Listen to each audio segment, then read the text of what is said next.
ઘણીવાર એવું થાય કે આપણે થોડાક સમય માટે આમ એકદમ શાંત થઈ જઈએ, આમ અશાંતિ, ઉદાસીનતા છવાઈ જાય અને થોડાક ટાઈમ માટે આપણે બસ એ શાંત રહેવા માંગીએ, એ માહોલથી દૂર, અને એકલતાપણું લાગે છે, વર્થલેસનેસ લાગે છે કે આપણે હવે કોઈ જ કામના નથી, કે આપણી સેલ્ફ વર્થ અત્યારે નથી કોઈ, એવી એવી એવી જેવી જેવી સિચ્યુએશન આવે છે ત્યારે થોડોક સમય બસ થોભી જવું પડે છે. અને કદાચ બીજા દિવસે પછી આપણે ઉઠીએ છીએ ત્યારે એકદમ સ્વસ્થ હોઈએ છીએ, નોર્મલ હોઈએ છીએ, અને એ થોભી જવામાં બસ આપણે એટલું યાદ રાખવાનું હોય છે કે આ બસ એક ફેઝ છે, આ ઉદાસીનતા છે, એ આપણને મારી નહીં નાખે,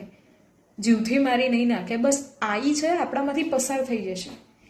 અને ક્યારેક બીજા દિવસે કંઈક બીજી વસ્તુમાં રૂપાંતર થશે, પણ એ આપણને મારી નથી રાખવાની, એ પસાર થવા દેવાની છે. અને એટલા માટે એ થોડોક સમય આપણે શાંત મન સાથે બેસી જવું, કોઈ જ રિએક્શન કે एक्शन ना આપવા જોઈએ. ये था रोज का एक किस्सा भाई, यामिनी में आज का किस्सा. मिलते हैं अगले वीडियो में, तब तक के लिए stay tuned, stay connected with me.